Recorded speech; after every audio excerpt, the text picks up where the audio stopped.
साईं की बात।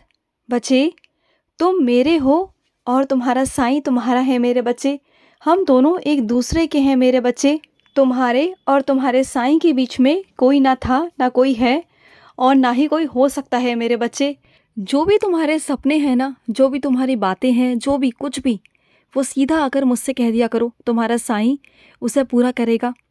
उन सब चीज़ों को पूरा करने में मैं तुम्हारी मदद करूँगा। तुम्हें कोशिश करो, मेहनत करो और वो रंग मैं लाकर दूँगा तुम्हें। तुम्हारी ज़िंदगी में रंग आएँगे, तुम्हारी ज़िंदगी में खुशियाँ आएँगी। मेरा आशीर्वाद तुम्हें मिलता रहेगा मेरे बच्चे हमेशा।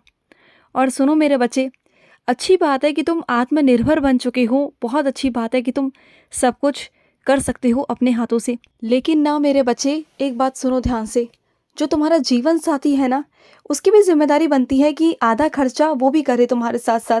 तुमने सारी जिम्मेदारियां अपने ऊपर ले रखी हैं, हर एक चीज़ की जिम्मेदारी। हर चीज़ तुम करने लगे हो आजकल। और उसने तुमसे बिल्कुल ही पीछे छुड़ा दिया है। वो बिल्कुल खर्चा नहीं करता, बिल्कुल तुम्हें खर्चा नहीं देता और तुम सारी जिम्मेदारियां अकेले उठा रहे हो। देखो, आज तो तुम कर रहे हो, लेकिन कल को क्या? तुम अपने लिए ज़रा सा भी निवेश नहीं कर पाते, जमा पूंजी नहीं कर पाते हो। कल को अगर बीमार पड़ गए, कल को अगर परेशानी आ गई, तो कौन देखेगा तुम्हें? बताओ, कोई करेगा तुम्हारे लिए या कौन पैसा लगाएगा तुम्हारे पर? बोलो। तो कुछ पैसों को अपने लिए जोड़ कर रखो और सामने वाले पर भी थोड़ी घर की जिम्मेदारी डालना शुरू करो। देखो, आत्मनिर्भर होना बहुत अच्छी बात होती है, लेकिन मेरे बच्चे, अगर जीवन दोनों का है, जीवन साथी है, तो दोनों का बराबर बराबर हिस्सा होना चाहिए। देखो, अगर एक पर भार पड़ेगा ना, तो सही नहीं है मेरे बच्चे। दोनों चीज़ संतुलन में होनी चाहिए, नहीं तो संतुलन बिगड़ जाता है। अगर एक ही इंसान के ऊपर हमेशा भार रहेगा तो परेशानी रहेगी, और वो मैं बिल्कुल नहीं चाहता कि तुम अपने कंधों पर हमेशा जिम्मेदारी लेके चलो। बहुत अच्छी बात है कि तुम जिम्मेदारी समेटते हो, बहुत अच्छे से निभाते हो, बहुत अच्छी बात है। लेकिन कुछ तुम्हें उसमें से अपने लिए भी सोचना है, कुछ प्रतिशत अपने लिए भी करना है। समझ रहे हो ना मेरी बात को? अपने लिए भी करो मेरे बच्चे, क्योंकि जिन लोगों के लिए तुम कर रही हो ना, वो लोग तुम्हारे कभी सगे नहीं थे, कभी तुम्हारे अपने नहीं बने, तो आज कैसे बन जाएंगे बताओ? तो वो सब चीज़ें मत करो, बिल्कुल भी मत करो। जितना हो सके उसकी सीमा में आकर करो और सामने वाले से भी करवाओ। उस पर दबाव डालो थोड़ा सा कि वो भी करे, थोड़ी जिम्मेदारी डालो उसके ऊपर। नहीं डालोगे तो नहीं करेगा, वो बिल्कुल नहीं करेगा। और सुनो, मैं जानता हूँ महीना ख़त्म हो चुका है, तुम्हें बहुत सारा भुगतान करना है, बहुत सारी किश्तें भरनी है तुम्हें, तुम्हारे सर पर बहुत सारा कर्जा आ अटका है। मैं जानता हूँ मेरे बच्चे, ये महीना ख़त्म होते होते ही ना तुम बिल्कुल चिंता में आ जाते हो कि कैसे अब कर्जा होगा, कैसे चुकेगा वो और कैसे कर पाओगे। मैं जानता हूँ मेरे बच्चे, लेकिन तुम चिंता मत करना। मैं ऐसा कुछ करूँगा ना कि जो भी पैसे हैं ना तुम्हारे किश्तों के, वो चुक जाएंगे और वो पैसों का इंतज़ाम हो जाएगा और तुम चुका पाओगे। निश्चिंत हो जाओ, बिल्कुल चिंता मत करो। जैसे जैसे मैं कहूँ वैसे वैसे करना। और एक ऐसा तरीका बताऊँगा जिस रास्ते पर चल के तुम्हारा वो कर्जा चुक जाएगा। बिल्कुल चिंता मत करना, तुम बिल्कुल भी मत करना। तुम अपने साईं के भरोसे हो ना, तो बस फिर डर किस बात का? घबराओ मत, मैं तुम्हारे साथ हूँ। और सुनो, और देखो, काम करते हो ये बहुत बहुत अच्छी बात है, लेकिन अपने परिवार की तरफ भी तुम्हारी कुछ जिम्मेदारियां हैं, कुछ चीज़ें हैं मेरे बच्चे, जिसे तुम्हें बहुत ज़रूरी होता है करना। सिर्फ अपने घर वालों को पैसे देकर ही सब कुछ नहीं कर सकते तुम। तुम्हारे परिवार वालों को तुम्हारा वक्त भी चाहिए। मैं जानता हूँ कि आजकल तुम बहुत बहुत व्यस्त रहने लगे हो, लेकिन इसका मतलब ये तो नहीं ना कि तुम अपने परिवार वालों को नज़रअंदाज करो। नहीं, अपने परिवार पर भी ध्यान दो, उनसे बात करो। देखो, चाहे 10 मिनट ही सही, रोज़ उनसे अगर तुम इतना ही पूछोगे ना कि तुम कैसे हो, क्या कर रहे हो, क्या उनकी ज़िंदगी में चल रहा है, सिर्फ इतना ही पूछोगे ना, तो उन्हें बहुत अच्छा महसूस होगा, बहुत अच्छा महसूस होगा। देखो, ये जो चीज़ें हैं ना, ये बहुत अनमोल है और ये हर किसी को समझ में नहीं आती। हर कोई नहीं समझ सकता, ये अंदर की भावनाओं को हर कोई नहीं समझ सकता। कभी कभी ना कुछ रिश्ते ऐसे होते हैं जो अंदर ही अंदर चाहते हैं कि तुम वक्त दो, लेकिन वो तुमसे कहते नहीं हैं, क्योंकि उन्हें अच्छा नहीं लगता तुमसे कहना, तुमसे बार बार बोलना उन्हें अच्छा नहीं लगता। लेकिन तुम उनकी बातों को समझ जाया करो बिन कहे ही, तभी रिश्ता ना बहुत प्यारा होता है, बहुत खूबसूरत होता है। देखो, तुम्हारा रिश्ता बहुत प्यारा है और तुम उसे और खूबसूरत बना सकते हो वक्त देकर, उनकी जिम्मेदारियां पूरी कर कर, उनकी खुशियां भर कर। और उनकी खुशी तुमसे है, तुम उनकी खुशी हो। उन्हें वक्त दिया करो, उन्हें अच्छा लगेगा।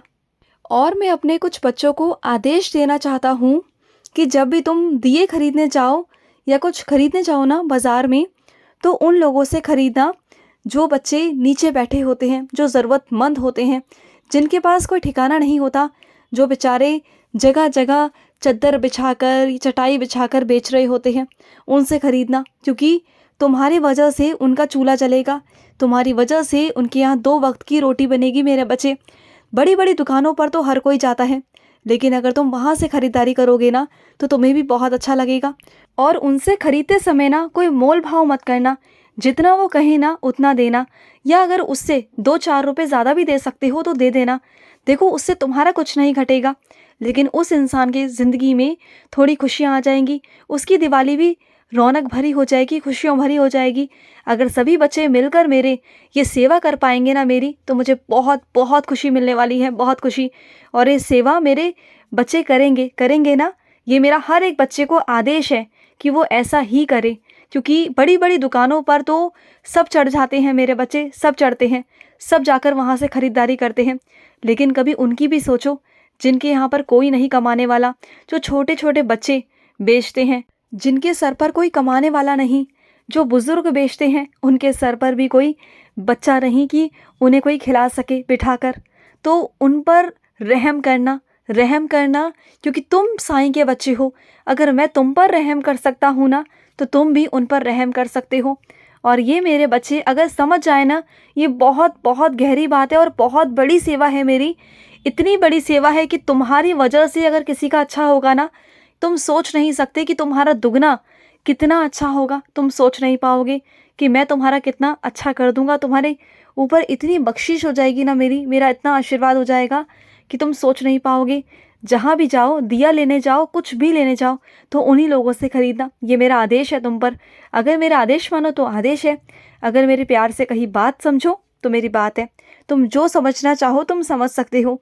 ये मेरा हर एक बच्चे के लिए संदेश है, हर एक बच्चे के लिए। और सुनो मेरे बच्चे, अगर तुम मेरा कोई भी काम करना चाहते हो ना, कोई भी, तो संख्या 9 चुनना। कोई भी जो तुम नंबर लेना चाहते हो, जो संख्या लेना चाहते हो, वो 9 चुनना, 9। या अगर तुम कोई भी काम करना चाहते हो, बहुत सारे तुम्हारे काम पास में हैं और तुम्हें समझ में नहीं आ रहा कि मैं कैसे उन कामों को ख़त्म करूं, तो 9-9 चीज़ों में बांट देना, 9-9 हिस्सों में बांट देना। फिर देखना वो तुम्हारे काम कैसे निर्विघ्न होकर हो जाएंगे और बहुत जल्दी जल्दी हो जाएंगे, और तुम पर कोई भार, कोई बोझ नहीं पड़ेगा। तुम देखना। और मेरा एक काम करना मेरे बच्चे, आज मेरे आगे ना दिए जलाना, वो भी 5 दिए, 5 दिए जलाना। बस इतना कह रहा हूँ, बस वो कर देना।